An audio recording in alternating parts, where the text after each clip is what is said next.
365, we making a place. You talking the game, get you through the days. We're high in the court, the dime in the lane. Variety, topics, living the same. All presentation, sports information. In the airways, taking the nation. All sport, all plays, like working your faces. Grace at the field, so tie the laces.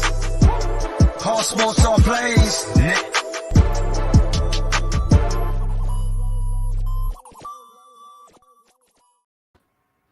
And welcome, ladies and gentlemen, to the latest episode of Real Talk. I am Mr. Bond Chronicles, one of your hosts, and I got my man, Coach Kenny, with me. Coach, what's going on? Hey, man, I'm doing good. How you doing? An exciting day, a great day to be alive. A lot of things going on in the world, but we're here.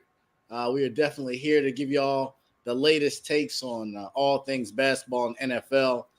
We have a late edition that we'll get into just in a minute with the Hall of Fame. Some of the inductees being announced, as well as Kevin Durant saying some stuff I think is a little crazy, but I'll get your opinion. But we are going to start with college basketball. We got the two biggest games of the year coming up outside of the championship. So we have Villanova and Kansas, and we got North Carolina and Duke. So I'm going to start with you, Kenny. Who you got? Well, man, I got a couple of heavyweight matchups, so probably as big as you can get for the most part. Yeah, exactly. I mean, maybe outside Kentucky. Yeah. I mean, exactly. So you got some in terms of teams that have that are marquee teams that have been over the last however many years. I'll tackle the rivalry game first, the UNC Duke game. I'm gonna go with Duke. I just think that their overall depth and I think that their talent level is going to win the day. I think this is going to be one of those games that is going to be high energy, high intensity. And I think because of their depth, I think that's going to give them an advantage over UNC. UNC has like a really small margin for error, whereas Duke has a little bit more of a margin for error because they have so many talented players. So I think it's tough to, and they're going to have revenge on their minds as well because they're going to really,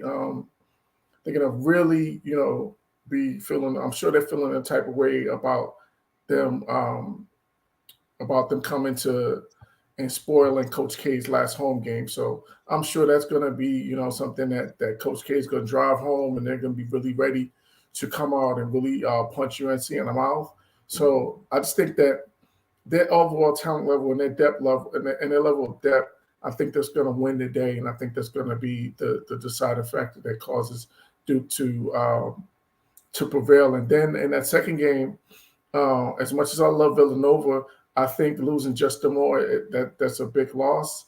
And with the size and also the guard play that Kansas has with Remy Martin coming off the bench, I think he started to really come on towards the end of the regular season and going into the tournament. So I think he's going to be the guy that's going to kind of push them over the top.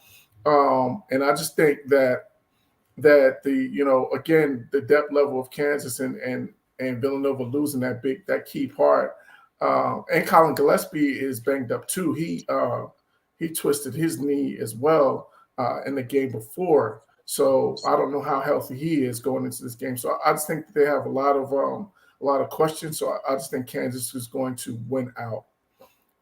So I got Kansas and Duke in those two games. Okay. I was hoping you would kind of go in a different direction because I got the same thing for a bit of different reasons. And I think this is where the difference between Coach K and Hubert Davis is going to show. I think North Carolina, for a lot of reasons, has overachieved. We saw them almost blow it was 15, almost 20-point lead. And I think this stage is just going to be different. And I think it's kind of even because most of the players haven't been here outside of, and that's part of my issue with Villanova is I think they're probably the best prepared for this, but they've lost some big pieces. So I think the revenge, I think Coach K, and then I think his coaching ability is going to best position them early. And I think it'll be close. But it's hard to beat a team a bunch of times, especially when they just beat them in a big game in the ACC tournament. So I got Duke. I've just basketball is about narratives a lot of times. Basketball is about stories, and it just seems to work out a lot of times. And I want to pick Villanova. I think they are the better team, but I think with who they've lost and the impact that will have in a game like this, it is really where I think you'll see the difference. And I also believe Duke has the best player left in the tournament. So when it comes to down the stretch of some of these games, I think they have the best one guy that can go get a bucket from a variety of different areas on the floor. And I think it'll be important that he has a big game and stays out of foul trouble. Because if he gets in trouble, I think Duke's in a lot of trouble early. But for sure, I think it'll be great. I think the games are going to be good. I'm really excited to see them.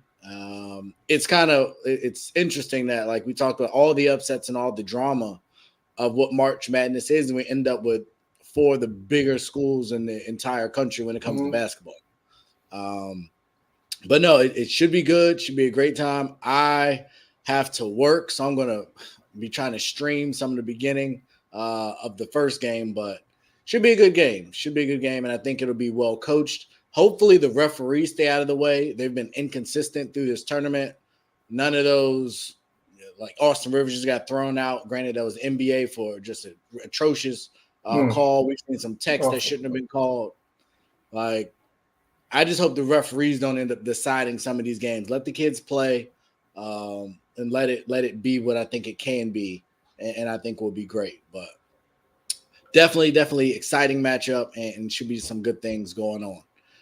I did want to give the floor to you, Kenny. I know this wasn't in the notes. I apologize, but it looks like you were right. Your guy is leaving St. Peter's, and it's like he's going to take the job at Seton Hall. So I didn't know if you want to speak to that at all, or we can keep going. I'm just really happy for him, really excited, just to be able to go back to his alma mater.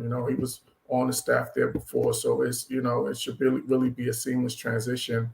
And, with all the momentum that he has in terms of the, coming off this run with St. Peter's, I just think it's it was a no-brainer. Like, it was a foregone conclusion to me, because they were talking about it. Even, like, I saw reports as early as right after the game that he had lost it, and they were already talking about it'll be done by Wednesday. So, again, just really excited, really happy for him, and also hoping to see that another friend, another guy that I know is Brandon Knight, who's the assistant coach at Rutgers. They're saying that I saw a report today that he's the leading candidate to take the St. Peter's job. So hopefully that pans out, because that would be a great look. He's another New Jersey guy. He's basketball royalty in terms of New Jersey. Between him and his brother Brevin Knight, those two guys are New Jersey basketball royalty. And he's paid his dues. He's been an assistant coach for many years, between Pitt and now being at Rutgers. So I would love to see him get that opportunity. But, just really happy for Shaheen Holloway, really, excited to see what he could do on a bigger stage. And we'll see how Seton Hall can, see if they can really get back to prominence, because really they really haven't been, back to, they had that one championship run. And other than that, it's been, kind of mediocre. So I'm really curious to see if he can really get that thing going, because they really have it's a really nice school, nice, small campus, kind of similar to Duke, has a real homely feel. But they play in a big arena. They play, where the Devils played in downtown Newark. So he's got an opportunity to make some noise. So I just want to see him make some noise, and I look forward to seeing what's going to happen. Absolutely. And so definitely congratulations, shout out to Shaheem and all that he's accomplished, and hopefully even greater things to come. For sure. But soon after the NCAA tournament, we will get the formal announcement of the class of 2022 for the NBA Hall of Fame. And right now they have it at 5 members of Manu Ginobili, Tim Hardaway, Swin Cash, George Karl, and Bob Huggins to be inducted. And there potentially could be some more names. Lindsey Whalen, Michael Cooper, Marcus Johnson, Lita Andrews, Marion Staley, and Hugh Evans were other finalists. So I wasn't necessarily blown away by many of those names. I do understand that the NBA tends to let, more people in than maybe the NFL does, and the NFL has made some all-time greats wait.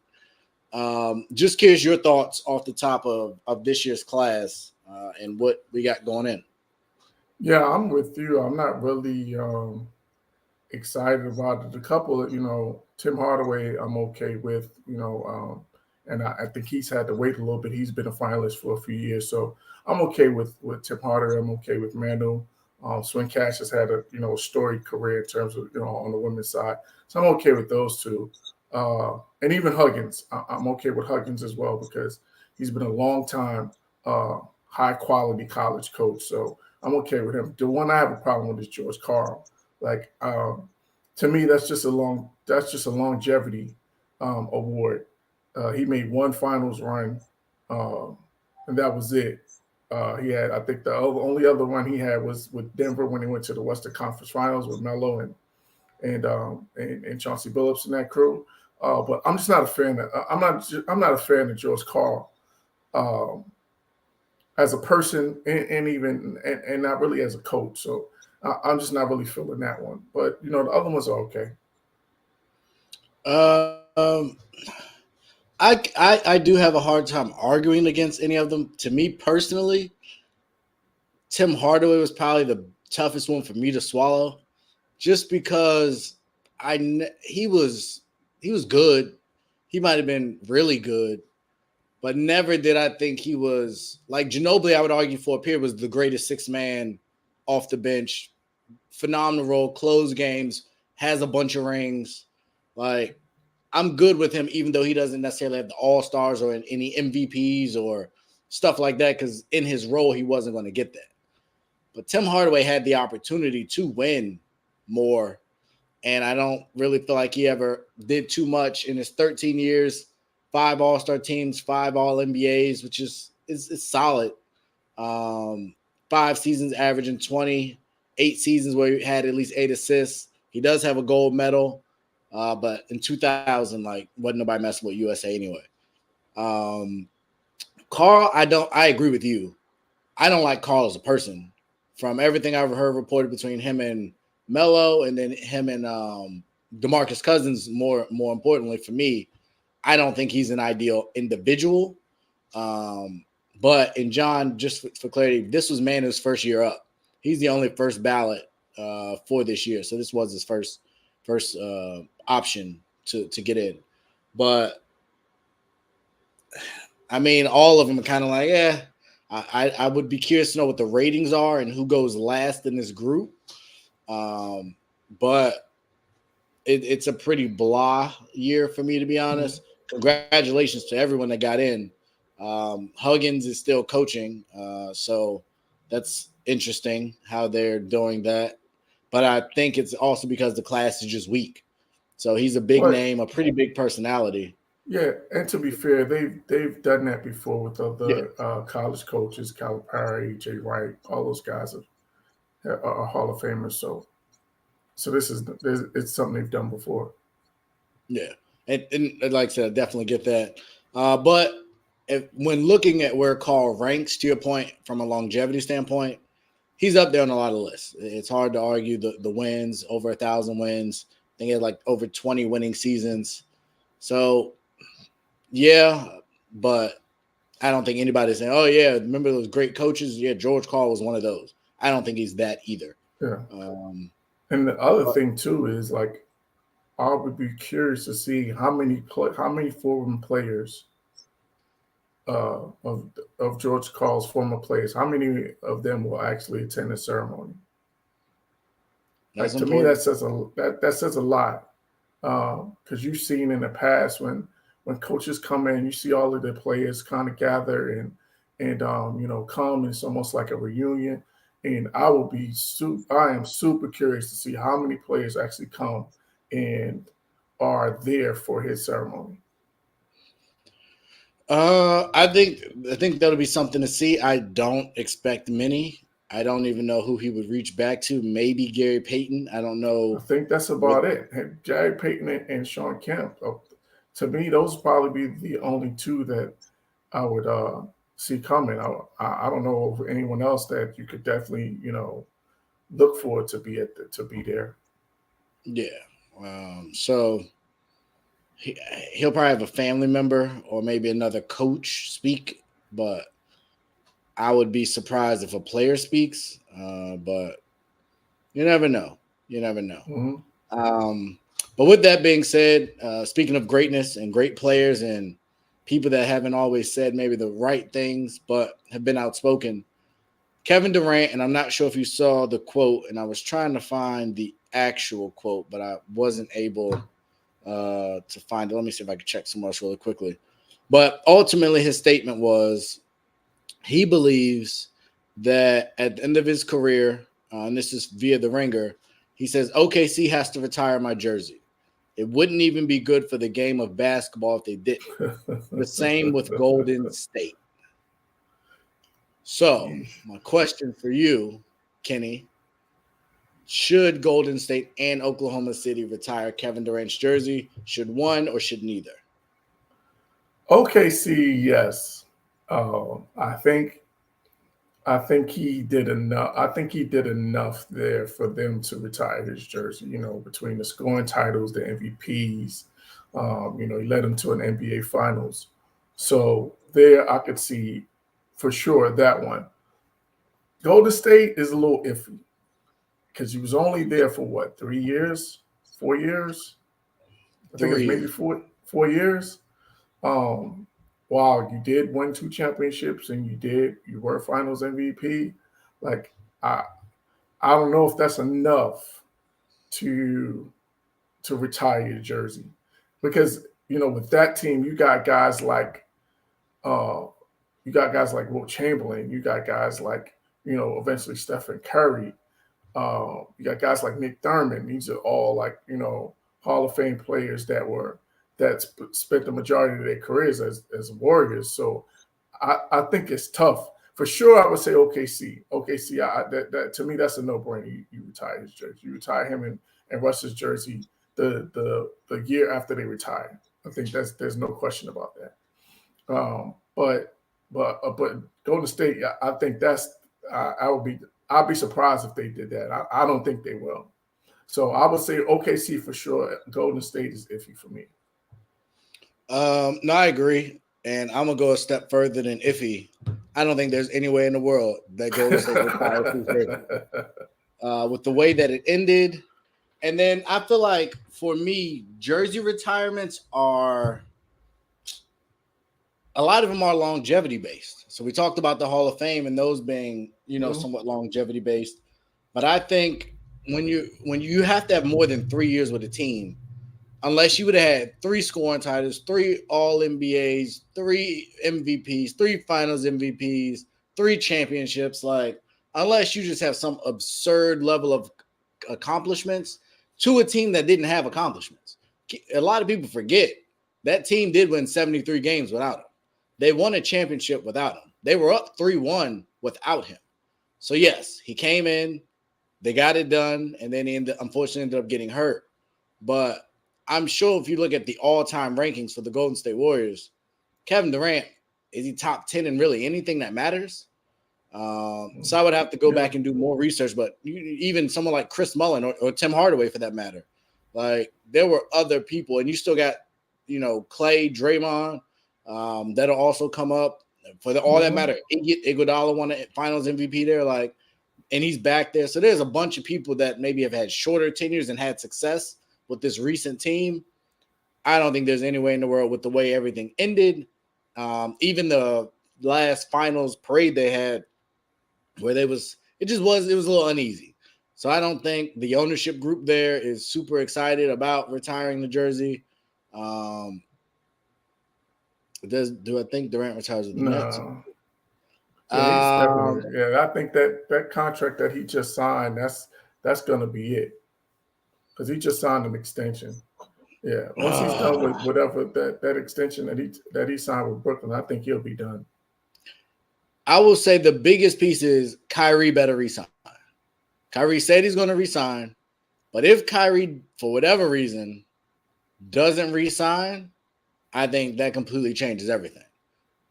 But the thought process is that Kyrie will be resigning. So we've seen star players get moved if they want to get moved. So as long as Kyrie resigns, I think they'll be fine. Or it doesn't retire, because we know Kyrie could, on a whim, decide, you know what, I don't need this anymore. So we'll see.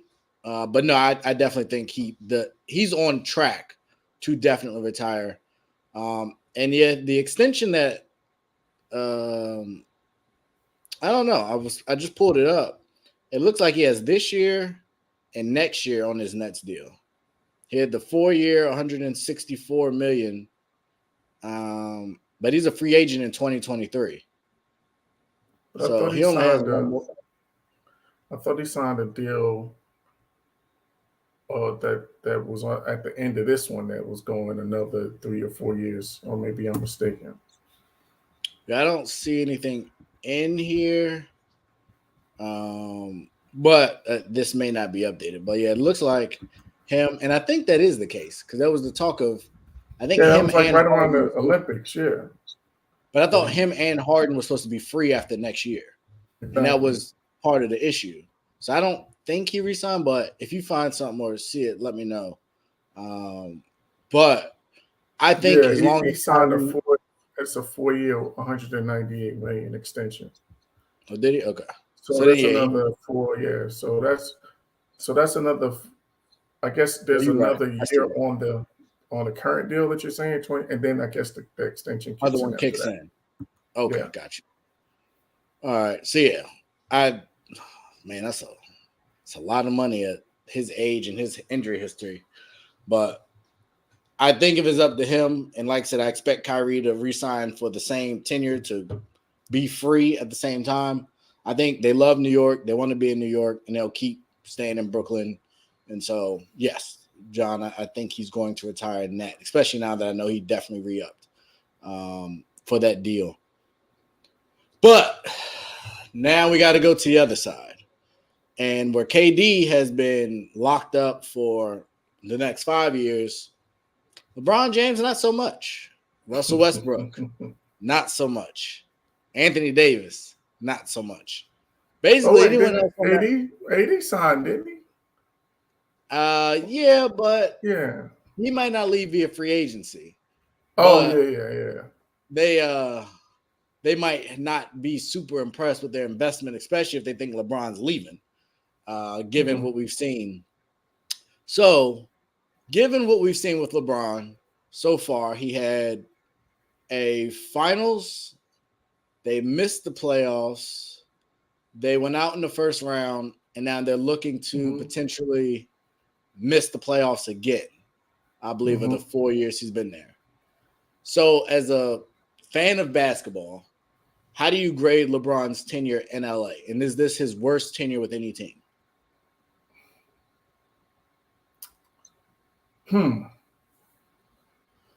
If I had to grade, I probably would give it a C plus. I would give it a C plus because they did win the championship. So that because otherwise it's probably like a C minus or a D if you're looking at the other years. But I'm gonna give it a C plus because they won that championship. It's been fits and starts. It's been ups and downs. More downs than up, but the one up is the biggest up that you could have. So, but it's like the lowest up you could have because it was in the bubble, and a lot of people. I'm not putting no asterisks on that because, there still was a challenging element to it. Like this was something that we never experienced before, and this was an environment that that they never experienced before. It was guys that was struggling in the bubble. Guys was having mental health challenges and things of that nature in the bubble. So to me, I'm not going to discount the championship. But I will say that it definitely hasn't been what we thought it was going to be. Especially once they got AD, we thought that with him and AD that they would be contenders for the next 2 or 3 years, and that hasn't been the case. So you can't, that causes his grade to go down some. But I'm gonna still give it a C+. I think that's fair. I would say I can't go C+. I'm closer to C-. I hold that finals win in less regard than you. I think we saw some really weird things going on in that bubble. We saw things from some players that we have not seen duplicated again. I will say I think Phoenix really benefited from it because they went on that run and Devin Booker got really hot, and they've kind of parlayed that as they've drafted it well and brought in some big-time free agents for what they need to do. But they met a Heat team that was the 5th seed, and they lost probably 2 of their best players, and they still won it. I think it was 6 games. So yeah. When I look at the Lakers' tenure and the expectations of what the Lakers wanted, and then all the turmoil of this year and the Magic Johnson issue and him being like president, then being asked to step down, the different coaches that have been there, it's just I can't say. I don't think I would consider it much of a success other than they did get the ring. And I think that's his saving grace from this being a disaster, because the other part to it is if he leaves this offseason, the Lakers might be in a worse position than they were than when he came there. Like, I don't know that you can build around AD. I think his trade value is taking a hit as far as bringing in another superstar. Russell's definitely got to go. And it's a bunch of veteran 1-year contracts. So the roster will be almost bare. And you shunned DeRozan before. You've shunned some other people that may still want to come back because LA is home. But even if DeRozan's your main attraction, that's not much of a main attraction. So I think considering the impact that his exit would have and what the fans have gotten since he's been there, you've got some great games. Like individually, I think you've definitely got some great games, but you've watched them blow a bunch of big leads. You've seen some absolutely atrocious basketball with little to no defense, high turnover, low volume, or low efficiency. It's just, I don't think Jack Nicholson and them are super happy with what they've seen out of LeBron. Not to mention all the murals that were kept getting covered up and spray painted over for a while. Like, I think I'm not going to call it a failure because of the championship, but I think it left a lot to be desired. And given that the West, I would say, it's been one of the weakest it's been in a long time, you would have thought this team that was projected to win it all. I think I talked about it in the last episode. Kendrick Perkins said, watch out, this team might win 70 games. And now they might not even make it into the play-in. If the Spurs would stop losing, and there's no guarantee that even with the Spurs losing that they'll lose out with what LA has left. And now LeBron sitting games, I think it's been kind of a disaster, to be perfectly honest, but it is what it is. With that being said, now that we can move on to another team that keeps blowing big leads, and a team I have not been a fan of, and I think they need to blow it up. And maybe this is maybe you swap AD for Donovan Mitchell. I don't know. But Utah is struggling, to say the least. Paul George returned, and he turned into playoff P down the stretch in the regular season game. I think he went for 30-plus in his first game back. That was what they needed. I think this has been a team that has been absolutely greatly coached. I said it at the beginning of the year. I will reiterate it again. The Clippers will have a better record than the Lakers. I was laughed at by some people that refuse to come on the show now, but I stood by it then, and I stand by it again. And I wish I would have bet those people, but I did not. But given what you see out of Utah, one, what is the problem, do you believe, in Utah? And two, what's the future of Utah?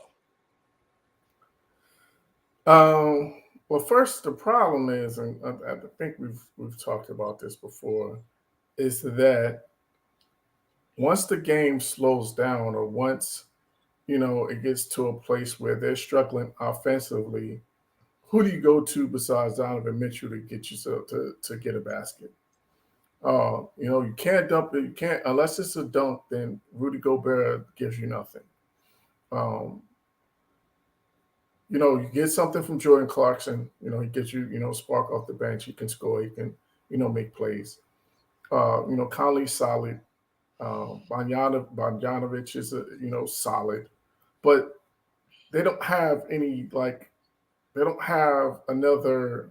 He needs a co-star. Like, he needs another franchise player playing beside him in order for them to be able to be a contender. The way this team is currently constructed, it's not there. It's always, to me, going to be the same thing over and over again, that you're going to get, you have a solid regular season, you have a nice record, but you can't make a deep playoff run with this team because, once things break down, and then it's just who can score, who can make a play.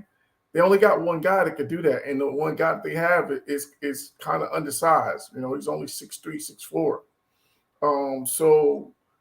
And we kind of saw the same thing with Dwayne Wade before he got Shaq. Before he got LeBron and Chris Bosh. Like, it was the same thing with him. So I think that Donovan Mitchell is kind of in the same situation. And I think if I'm Donovan Mitchell's camp, I'm putting, some fillers out in terms of, like, look, y'all either y'all gonna do something to upgrade this roster with me on it, or move me out of here so you can upgrade your roster. Because it's got to be one or the other. Either you get a franchise player or marquee talent in here to join along with me, or else it's time for me to move on. So I think that's the position or the stance that he has to take. But, just talking on the other side, from the team side, like with Utah, I don't even know how they can. I think this is kind of the best version of this that this team is going to be.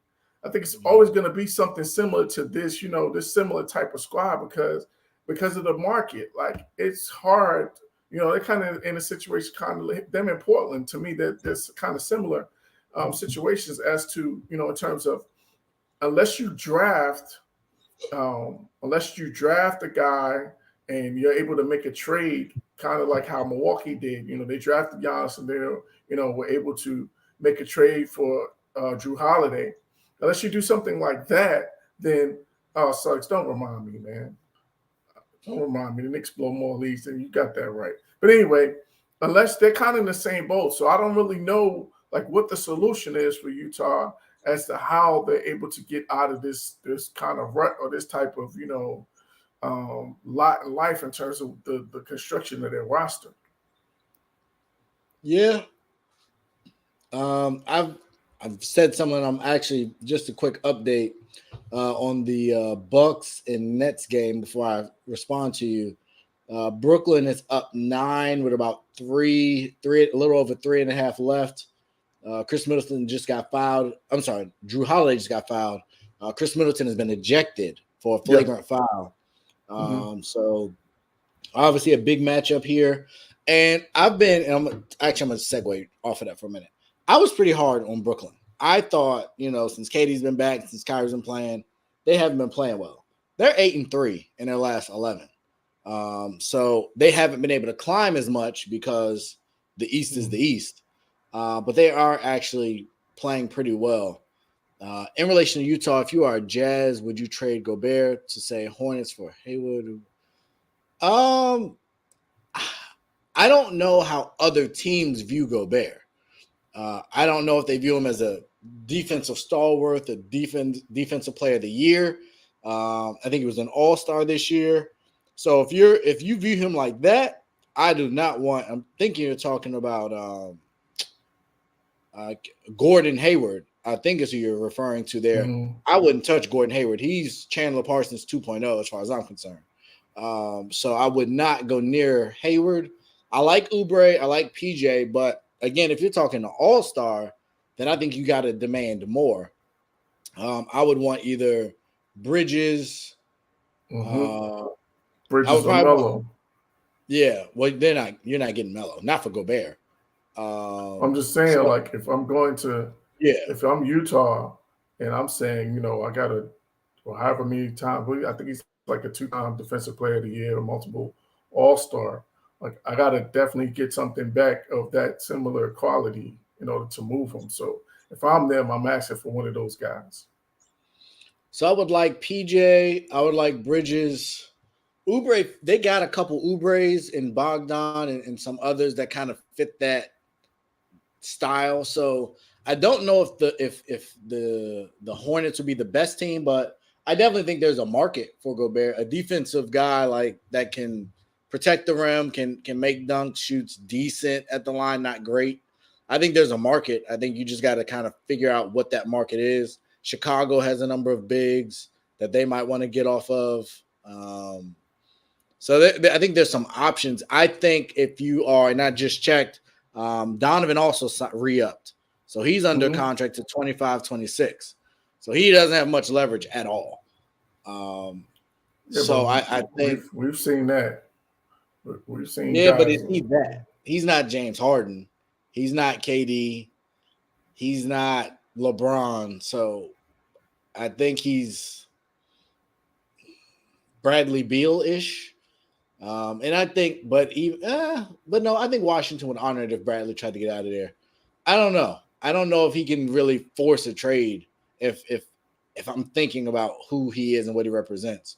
Now, could he? Sure, but I don't think that would be great for him. But you never know. I could see maybe send him to Miami, and you can get someone like Tyler Hero, maybe a Duncan Robinson back, and they got some other young talent that give Tyler Hero a chance to be a starter and a go-to guy.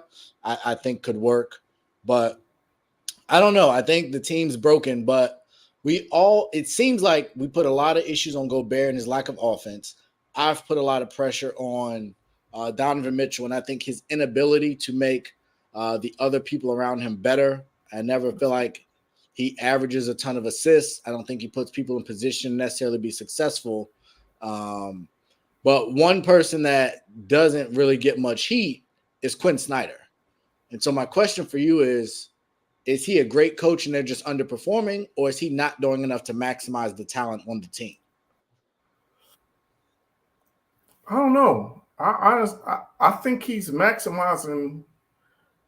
I think he's maximizing what they have. I don't really see that team being that talented to where you would think that they are like a perennial contender. Like, to me, they're just a middle of the pack playoff team.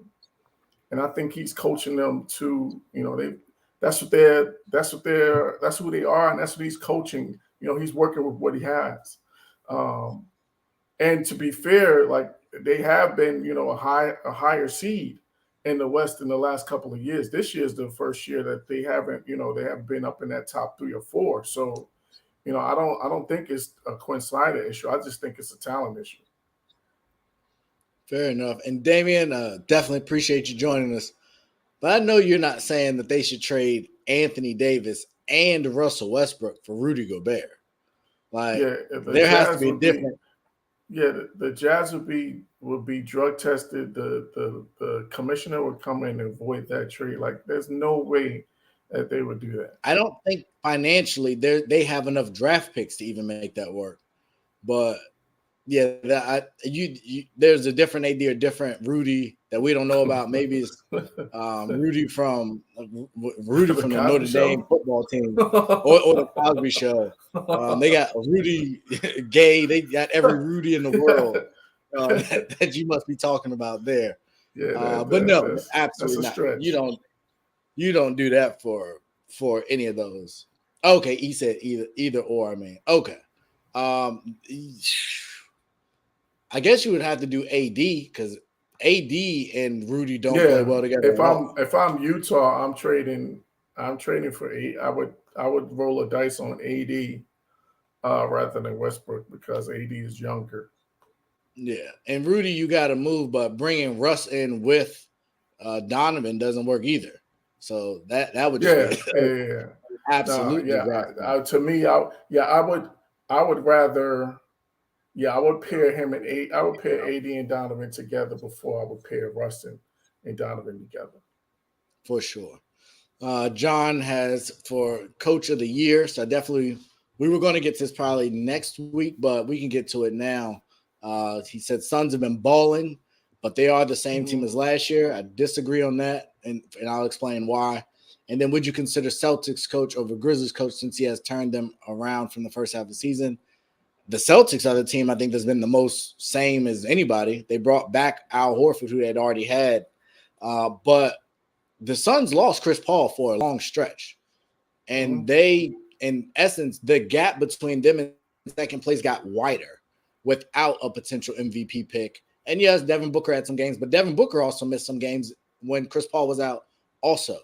And we saw Campaign look like an all-star point guard. He was putting up double-digit assists. Bridges, I think, missed a couple games. Jay Crowder doesn't sometimes give you stuff.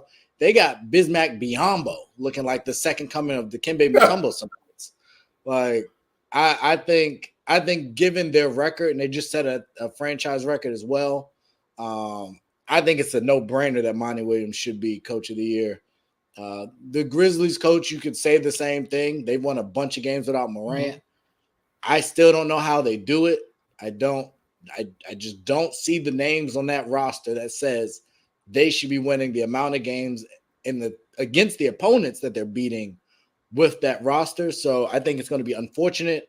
And most any other year, I think the Grizzlies coach would have to get the nod.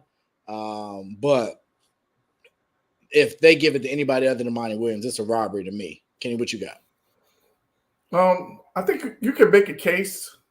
You can definitely make a case for Taylor Jenkins and for Ime Udoka.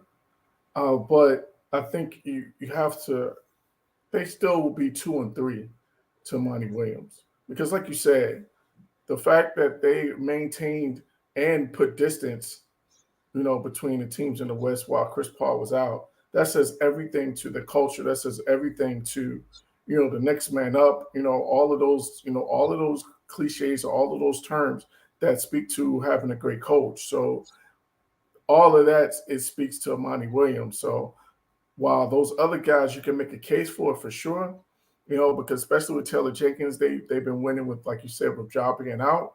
So you can make a case for him. I would probably put him 2 because, Ja's missed some time both on the front half as well as the going into the All-Star break. He missed some time before the All-Star break.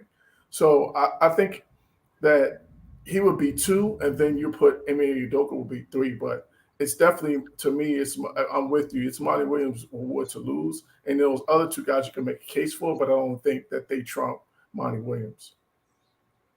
So here's my issue with Boston. Like, if Boston had a Chicago start to the year, they just weren't good. It wasn't like people were out. Yeah, they were bad. Like Jason Tatum was playing. Jaylen Brown was playing for most of those games. They didn't lose Robert Williams late. I think Marcus Smart missed a stretch of games. Yeah. But by and large, the team's been there. They just weren't playing good. So I don't give a coach a ton of credit because the team turned it around. Now, if you are overcoming obstacles like Chris Paul being out, Ja Morant being out, Miami's had different people out at different periods of time, that I give a little bit more credit to, but Boston should be where they're at. I don't think they've overachieved by any stretch, where I think Phoenix and definitely Memphis as well has overachieved. And yes, I think we expected Phoenix to be a contender, but we didn't expect Phoenix to be at 62 games and almost 9 games clear of the next best team. while losing Chris Paul for almost 2 months.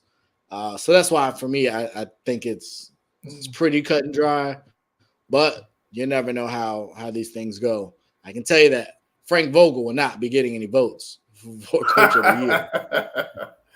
Yeah, listen, it's literally it's gonna be one of those things where whenever the Lakers' last game is, the very next day, I'm sure we're going to be getting an announcement about Frank Vogel being relieved of his duties.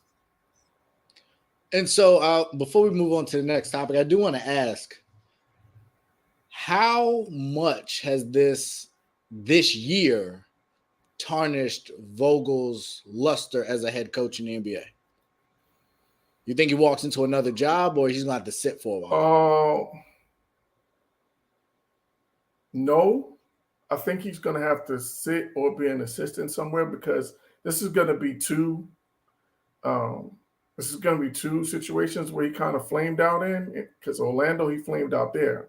You know, he had a good run in Indiana, and so this will be two situations where he's kind of flamed out. So I don't think that he gets a job right away. I think he's going to have to, either do the television thing or be an assistant coach somewhere. I don't think he gets immediately hired somewhere else. Okay. No, I agree. I think I don't know. Like I said, I don't know where he goes from here. I think he's gonna have to sit for a while. Especially when you look at the success that Jason Kidd, who was on his staff, is having in Dallas with really one superstar. I think you look at him and say, Jason Kidd was there and they won. Jason Kidd left, and now the team is absolutely garbage. As much as you want to blame Russell Westbrook and the injuries, this is bad. So as far as how he operates with superstars and interacts with them, those haven't always ended the best in relationships either. So I think Frank going to have a tough time. And you mentioned going to TV, like that would be a heck of a fall from grace. But from coaching 3 potential Hall of Famers at TV, and I don't even know in the interviews and things I've seen, I don't know if he'd even be great on TV. Maybe a local TV wherever his hometown is, but I don't think anybody's lining up to give him a ABC or TNT or ESPN gig. Oh, he'll be on NBA TV. Like that's where everybody. Oh, yeah, NBA. Yeah, he'll be on NBA TV. That's like the holding pattern for most guys when they're trying to, you know what I'm saying, when they're trying to in between jobs. And just quick update: Brooklyn is up 3 with 30 seconds left.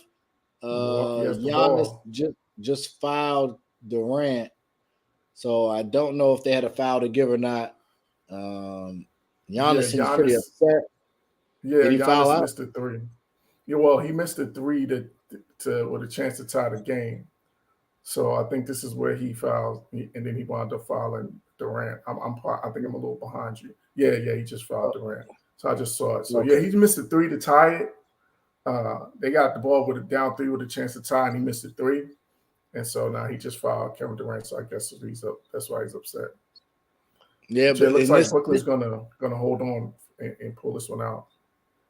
Looks like it, but this is where I get sometimes with this Milwaukee team, man. Like you get games like this, and you got Middleton 4 of 12, Holiday 5 of 16, Portis 3 of 8.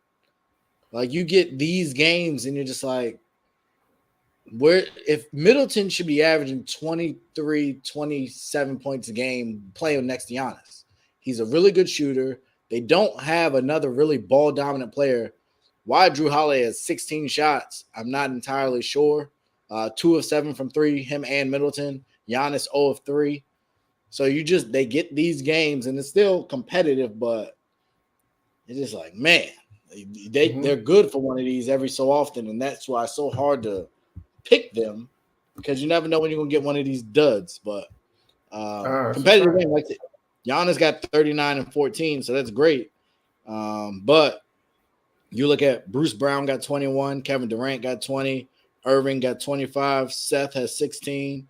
So nice, balanced, much more efficient scoring. Kyrie 4 of 9 from 3, Curry 4 of 8, Bruce Brown 3 of 5, Kevin Durant 2 of 3. Like it's gonna be hard to beat Brooklyn, especially at home when you're playing like that. So Giannis going for 40. Actually, I don't know what just happened. I gotta wait for an update, but we have a tie game at 8 with 18 seconds left. Let me see. I'll give y'all. It looks like Drew Holiday has the ball. They run a play. He kicks it out. Oh, it should have been a turnover. Connaughton. Oh, so they changed the foul. They did. Changed that foul to an offensive foul. Okay, so they changed that to an offensive foul. How? Wow. How? Bruce Brown committed. Bruce Brown committed a moving screen actually before Giannis fouled. Yeah. So for what it's worth, give Giannis 42 as he hits a step back three to tie with 18 seconds left. That's tough. And that is the hugest discrepancy between him and someone like Ben Simmons. He just missed the three. He got the foul. What did he do? He shot another one. And he almost turned the ball over. I don't know if you've seen that. He should have been a turnover. But no contact. Yep. They got off the deflection. Yep. So, man, we got a good one. But we talked about Boston, and I like I said, I didn't have the most love for the coaching staff and really what they've accomplished. And I've been hesitant, and then right on schedule, they lost to Miami. And Miami, who had been struggling, they got right, I think, against Sacramento, and then they got Boston, and they beat Boston. So as of today, if you had to pick, who do you think goes further, Miami or Boston in the playoffs? I would go Miami. I think especially with Boston losing Robert Williams. Like if Robert Williams was healthy, that might have changed my thinking a little bit just because of how well they defend. And then they got two guys that could get their own at any time. But the fact that Robert Williams goes up, that really hurts them. So I'm going to say Miami because I think that I want to interrupt you real quick. Who takes the final shot for Brooklyn? Who you got? We got 15 seconds. Oh, KD's going to take this. Okay. KD does have the ball. 7 seconds. He's driving on Wesley Matthews. Giannis comes with the double. KD. Oh, misses it off the back iron. Misses it off the back iron. We are going to overtime, ladies and gentlemen. And really quickly, John, before I turn it back over to you, yes, the Bulls are overrated. They lost or they're losing to the Clippers, but we've covered that on the show. They're not it. They're in like the third tier to me of East teams, with Boston being in that second tier. So I don't have a lot of respect for them. But sorry, Kenny, I did have to get that in. No, you're good. No, I was just saying that Miami has a little more talent. I still got questions about who's going to take the shot for them down the stretch. Who's going to be the closer for that team down the stretch? But out of those two teams, I would pick Miami because they're a little deeper, and they have a little better. I think they have a little better chemistry as well, and they can defend and they can score. So I think that they'll have a little deeper run. And the other thing too is that Boston they're so reliant on Jaylen Brown and Jason Tatum. Like if they don't get 50 points from those guys, then they're not winning. So I think that's another issue for Boston as well, especially come playoff time. Who's going to be the other guy, to use the Shaq term, who's going to be the others that are going to step up and make plays? So that's the question I have for Boston. When you have guys like a Duncan Robinson, you have a Tyler Hero, you have a Kyle Lowry. If Butler's not going, if Bam is not, doing what he's supposed to do, you got those guys that can step up and make plays. So that's the question I have with Boston. So I got Miami definitely going deeper. And another guy that really stepped up on the defensive end for them was Max Strus. He played great. Yes, I forgot about him. Yeah. Martin too, Caleb Martin, I think is his name. Yeah. The Martin twin. He's played. He's had some moments as well. So no, I agree. I won't spend a lot of time on Boston and Miami there, but I agree with you. I think. Well, you're down on Boston anyway, so I know you. I know. That's what I said. I'm not even going to spend a lot of time there.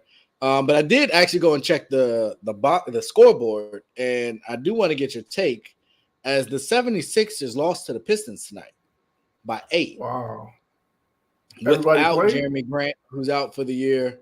Yeah, Embiid played 37 minutes. Harden played 38, went 4-15. Wow. Embiid had 37 and 15, but they lost to the Pistons. The Pistons were at home.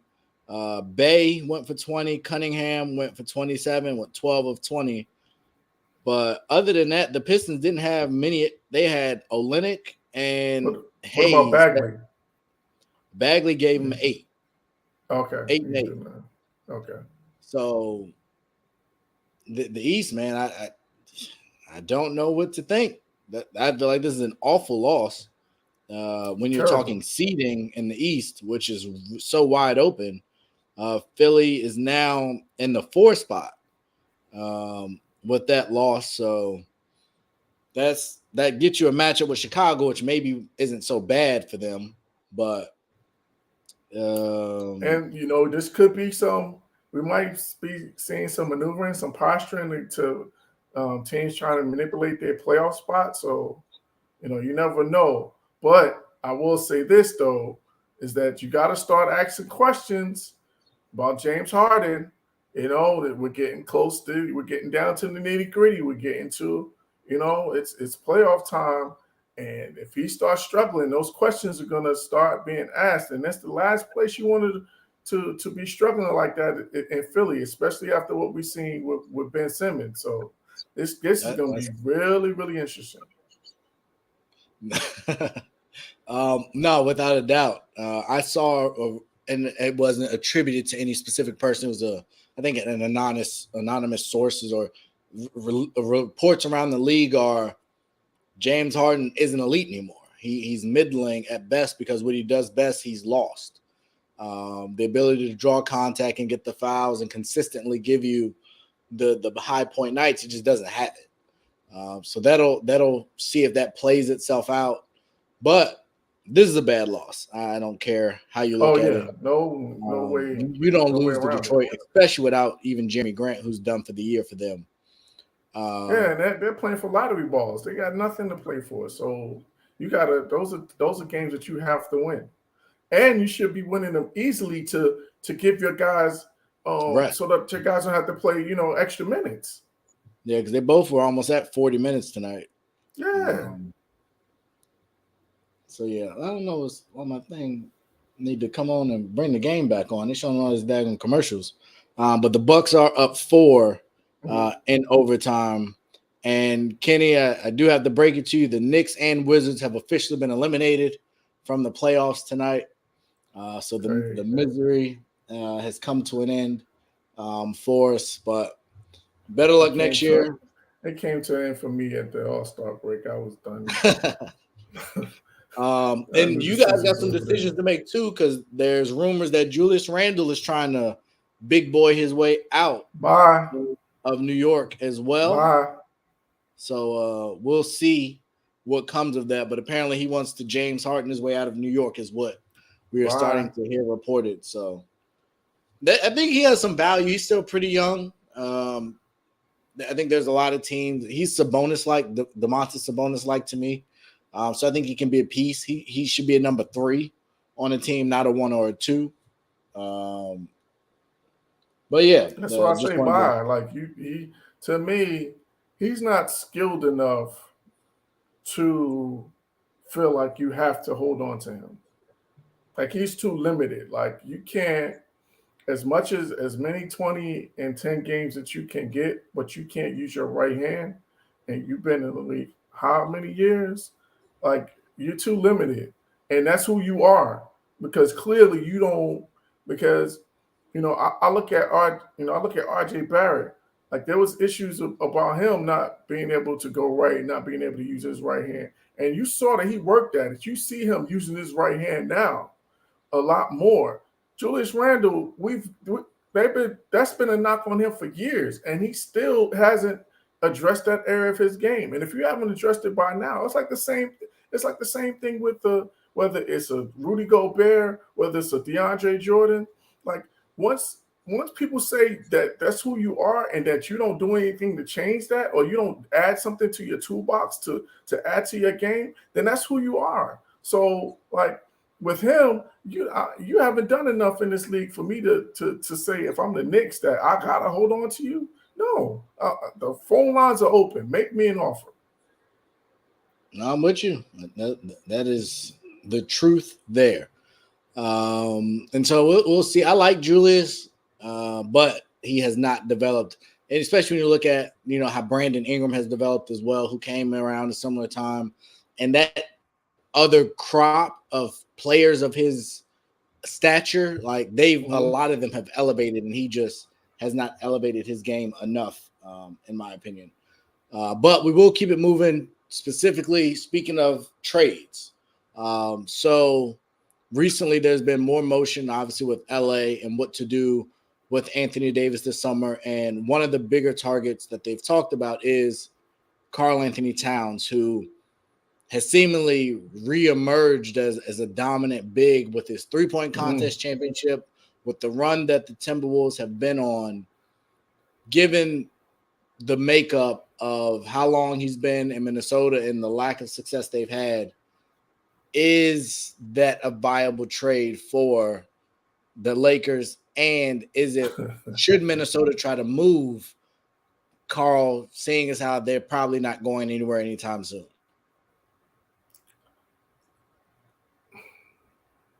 I think it's something that you have to think about if you're Minnesota. But I'm not trading him for Anthony Davis. Like, you got to do something better than that if I'm Minnesota, if I'm going to trade Karl-Anthony Towns.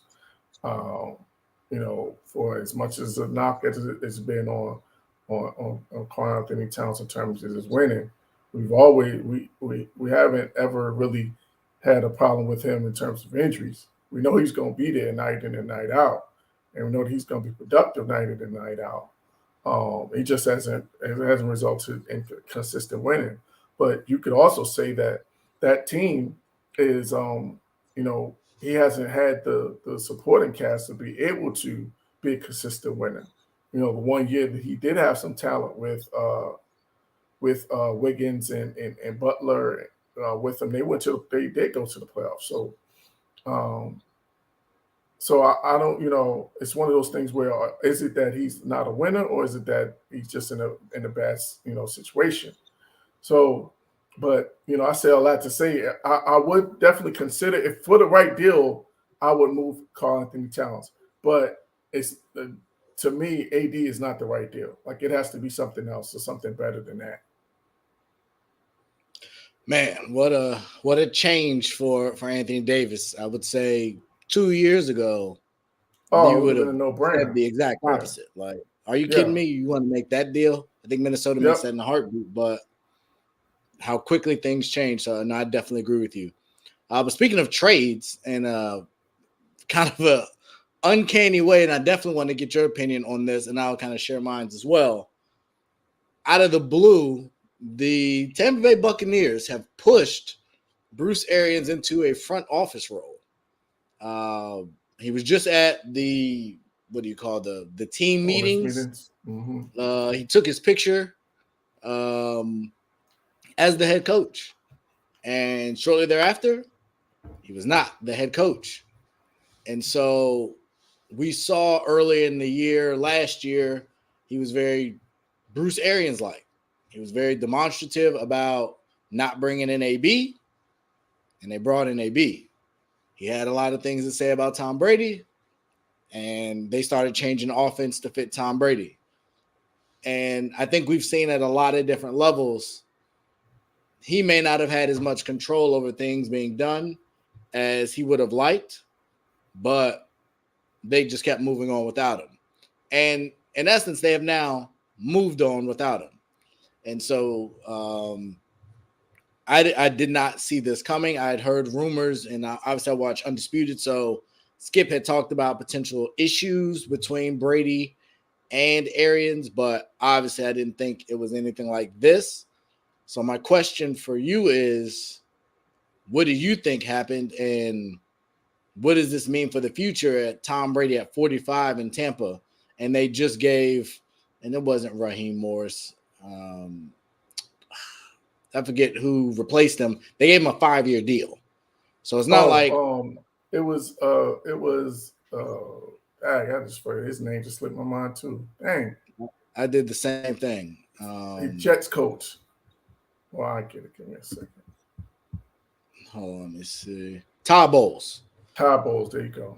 And they gave him a 5-year deal. So it's not like, hey, Bruce, go hang out until Tom's done. But it seems like Bruce is like out.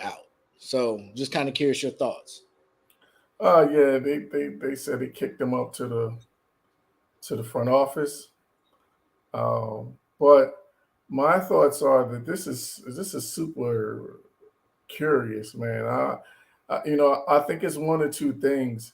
And I've heard two things today in terms of kind of explaining this. They said that you kind of manipulated this to make sure that Bowles got the job to kind of circumvent the whole Rooney Rule thing. And then the other thing, the other part was what you were saying in terms of, that it was an issue with Brady. And this was done, as soon, as a byproduct of Brady coming back. So I don't know what to believe, to be honest with you. And I'm not sure which one it is. Because to me, with this team, I guess, if it is the issue with Bruce Arians and Brady, then does hiring him, is he going to be the difference maker? Like, I don't know, like in terms of his personality, is that going to be more of a better fit with Brady than Bruce Arians? And, he's on, and maybe it does, because now that I'm thinking about it, maybe because he's a defensive coach, he's not going to have any really say-so on the offensive side. And that's going to leave, Brady and Byron Leftwich to be able to do their thing and kind of, work the offense the way they want to work it without any interference. Maybe that's why that kind of makes a little more sense now that I'm thinking it through. But I don't know. I can't call it either way. Yeah, I thought it was interesting that they went, to your point, with the defensive side and kind of giving him the nod versus giving Leftwich his chance. Like, I would have liked to have seen Leftwich take the head coach role, and we understand the job of head coaches when Tom Brady is your quarterback. Your job's a lot easier. The team is tailor-made to be successful. If you were going to give someone a 5-year deal, I would have thought you would have gave it to Leftwich if you were, making room for somebody. So that was curious to me, how they came to that decision of all the people on their staff. But I'm happy. We got another minority coach. It's kind of a retread, which I'm okay with. I would love for him to have success. Obviously, I'm definitely rooting for him. But it definitely is an interesting situation. And just to give a quick update, the Nets look to be tied. And I don't know, my Wi-Fi was tripping. KD got fouled. They were down 2. KD got fouled shooting a 3. So he's shooting 3 free throws with a chance to take the lead with 8.7 seconds left. And I'm a little bit ahead of you, so it looks like Giannis attacked the basket. KD blocked it, but I think they're calling a foul or a goaltend. No, I think it's a foul because the score is still 118-119. That looked like a good block. It looks like Claxton got his hand on the ball. Giannis drew. Claxton got him on the arm. Yeah, I'm watching the replay now. Let's see. Yeah, that's a foul. At the line, shooting 2 with 3 seconds left. Let's see what he can do here. John might be watching live, so he has a 119. And it looks like he hits the next one. So I'm streaming, so I'm a little bit behind. But so am I. It's 20. So he had to hit 2. So they're up 120-119 with 3 seconds left. So the question goes back to you, Kenny. We just saw what Kevin Durant did last time, a boing off the back iron. Do you go back to him again, you have Kyrie Irving that is also on this team. What does Steve Nash draw this up for? I think they use Kevin Durant as a decoy and get it to Kyrie.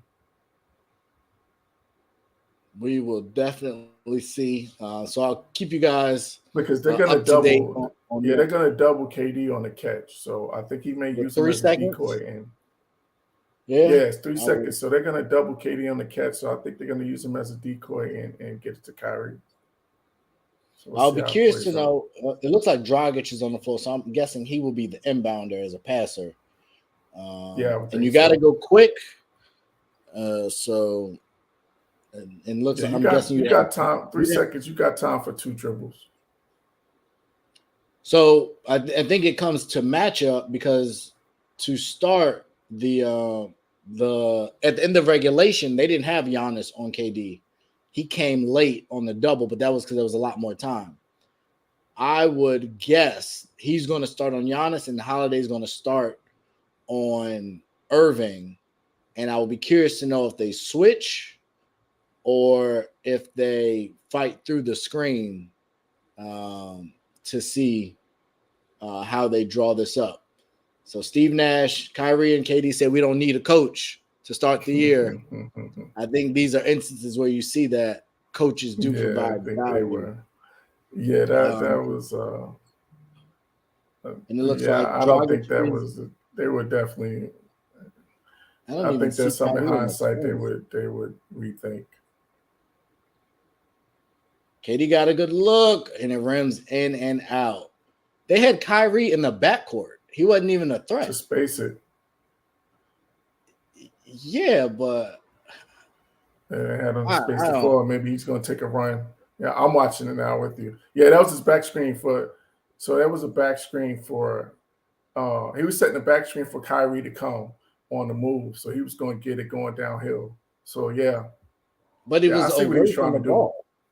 I would have thought he would have came towards the ball. He went kind of around the screen the opposite way. Because it was one or the other. Either that catch there or it was either KD was going to catch the first one and then Kyrie was coming off on the second on the opposite side. So it's going to be one or the other. I think that's a terrible play design and play call, but that's just me. But the Bucks got it done. So the Nets being in that 8 spot, that's a big loss. They need to start compiling some more wins. Hey, they might be. They could be another team maneuvering because I think they want all the smoke with Philly. So, yeah, I mean, I think we've seen that's a good matchup, but that's just tricky trying to play that game, especially with now you're about to be in a 3-way tie because Brooklyn, Atlanta, and Charlotte all have 40 wins. Brooklyn has one less loss. And actually, Atlanta it might be tied. I don't know if this is updated. They're all tied now because Atlanta won tonight. So they're all tied 8, 9, and 10. I hear you, but that's assumed. Philly's now fell to the 4 spot, so maybe Philly's trying to get out of that 1 spot, so they don't want to run it. Exactly. So that makes a lot more sense now that I see that Philly lost tonight. They might be trying to get out of that 1 spot, so they don't have to run into or the 2 spot, so they don't have to face Brooklyn either way. Even the teams at the top. That's funny. But yeah, we kind of wrapped the Bruce Arians thing. So the last thing I do want to talk about is your Cowboys, and we saw reports that came out initially that Randy Gregory was like, "Bump y'all got this garbage language." We had a nice, exciting episode with Jay on. As we discussed Randy Gregory's contract.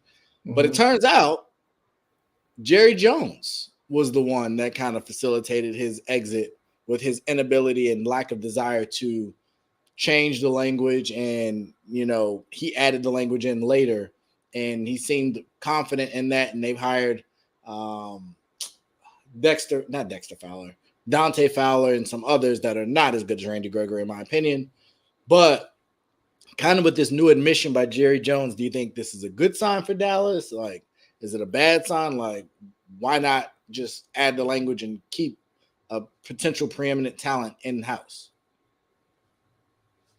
So let me, because I didn't actually read. So did he? So Jerry Jones put the language in the whole with the contract language that we was talking about with the. He added that to the deal. So, from what I've heard reported, and I want to make sure I get it right, he had an opportunity to take it out of the deal. So Okay. once it was in there, Randy Gregory made it clear that I'm not with it, and Jerry Okay. Jones is saying, "Well, go ahead and leave then." So he had a chance to remove the language that would void the future content or Some the guaranteed money future out of it. guarantees, Yeah. but he said no. And also, from what I've heard reported, Dallas has never actually gone after that money. So it's in everyone's deal, but even though obviously there's been a bunch of Cowboys that have had issues, they've never actually exercised the clause, but they do like to keep it in there, unless obviously you're Dak Prescott. Yeah. I will say, like, I understand why Randy Gregory would want that contract language out of there, and the fact that he was able to get it from another team. Then I don't blame him for doing so. Uh, and on the other hand, I understand why Jerry Jones would put that language in there. We know the history of Randy Gregory, and I don't know. Maybe if anybody deserves the benefit of the doubt with Randy Gregory, like you would think that because of all of the chances that Jerry Jones gave him, like that would give him the benefit of the doubt to think that there was he that wouldn't be something he wouldn't need to be concerned about. Um, but there had to be something that we don't know. That to me, it seems like there's something that we don't know that happened during those negotiations that turned off Randy Gregory. Um, so So just to kind of give you, and I'm got this from Pro Football Talk, so I'm relatively reliable. Jerry Jones said, I was on the phone with Randy and his agent, and I said El Paso, that little West Texas town. I said El Paso, thank you, but no thank you. By invoking El Paso, Jones was passing on the opportunity to keep Gregory. That's when Gregory, per Jones, finalized the decision to join the Broncos. So he had the opportunity to take the language out, and he basically said, El Paso, I'll pass. So I don't understand it. The Cowboys have had most success when they've had great pass rushers. The East, not the East, but the NFC is up to be won. Like there's only maybe 3 teams if you count Green Bay, LA, and Tampa, that you really would fear if I'm Dallas. And so I feel like now's not the time. And obviously, I'm not a Cowboy fan, but I feel like now's the time to take the contract language out. Like load up while you can, while you still have Parsons and Diggs on these rookie deals. Load up and go for it versus trying to replace them with, middling players that are not going to give you the same result. Well, I think this has kind of been Jerry Jones's. This is his kind of been his MO, is that he's gone on the cheap for the defensive ends. Like, it's kind of almost been a revolving door in terms of defensive ends coming in and out. The only guy that's really hung around is DeMarcus Lawrence. And the names are starting to escaping me, but there's been a few. The guy that he was with the Bears, and then we signed him. He was here for a year. It's a few more that just names just escaping me right now. But again, it's just been a revolving door. I think that's a position that I don't think that Jerry Jones thinks that he can find a temporary solution for that position. I don't think he believes in, and especially because and now I think the biggest thing is DeMarcus Lawrence, what happened with him, the fact that he gave him that money and he hasn't been healthy since.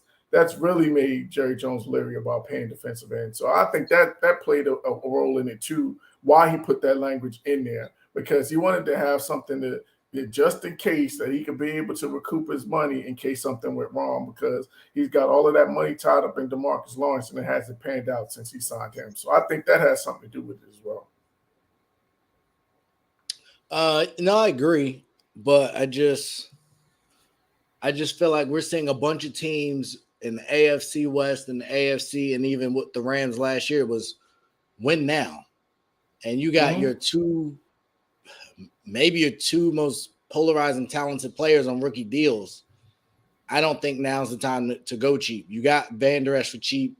You had Lawrence take a pretty team-friendly deal. You haven't done much in free agency. Like Gregory was the guy that you got rid of Cooper, so you had that money. So the money was there. All you had to do was take out the language. To me, that says I have no faith that you would stay straight or that you won't get into a situation where it's worth letting you go. And that to me says a lot for Jerry Jones and all that he's dealt with, and bringing in people like Greg Hardy and others. Like, for him not to be willing to take that language out and lose the talent after you had already stuck by Gregory through all the other things. So I don't know if they've seen something with him there. But his issue was really a weed thing, which is no longer an issue. So I don't. I mean, it hasn't been, but, you know. At any given time, yeah. You know what I'm saying? But, and here's the other thing that's kind of, ironic, is the fact that he signed in Denver. Yeah. And they don't put the contract language in there. Like, if there's any place that you would think that they would put the contract language in, it would be there in Denver, because, especially because it's legal there. Like, if that would be the place where you would think that they would do it. So I just thought that was really ironic. No, for 100%. But like you said, the NFL has relaxed its stance on it. So I guess that's something I never really thought about, of how, if that affected performance last year with the change. I imagine a lot more people were smoking weed. But I feel like the play was still pretty solid. But I could imagine there might have been some games where maybe passes were dropped, or, plays were forgotten to huddle and people ran the wrong routes due to the freedom there. But yeah, man, it was an interesting time. We got the draft coming up here shortly. So teams will start to fill that out. Your Giants have some big draft picks early on. You're a Cowboys fan. You're a New York guy that's a Cowboys fan. We've never talked about that, but I don't understand how that really works. But a conversation potentially for another day. No loyalty apparently is lost. Well, I'm everywhere. I'm New York, everything else. I'm a Knicks fan and a Yankees fan. It's just football is the only team that I don't root for, a New York team. Interesting and convenient. But I think you're a little bit older than me, so I don't know if it was the 90s Cowboys that turned you over, but no, actually it was before that. Tony Dorsett was the guy. So that's what got me. That's what got me into the Cowboys. He was the smoothest to me, and that's what got me into the Cowboys. Fair enough. Well, ladies and gentlemen, thank you so much for joining us. Thank you for your comments, John, Absolutely. Damien, and others. We definitely appreciate it. Got a chance to interact with you all a good amount on this episode. The lovely Lakers and Jazz are on, two teams we've talked a lot about that we don't have much respect for. So if you feel like watching that, knock yourself out. If not, find something out. Find a young lady maybe to spend some time with, because this game's probably not going to be super exciting. Well, to be fair, it's close first quarter. Utah's up 34-28. So we'll see. It might be a competitive game. You never know. Yeah, and I've seen competitive games at LA Fitness, and I didn't necessarily want to watch that either. But yeah, thanks so much for y'all tuning in, man. It's been a pleasure. We got a great weekend of college basketball ahead. men's man, and Final women's. Four. We had the championship on Monday night, so we'll definitely be reacting to that and making our predictions and all that. So should be a great time. Definitely tune in. Continue to like, share, and subscribe on YouTube. ASAP is constantly putting out new content, new shows, new things, new everything. It's almost too much to keep up with. But we appreciate y'all and look forward to touching base with y'all next week. Have a safe and happy weekend. Take care. Whole sports all plays. Whole sports all plays. Whole sports all plays.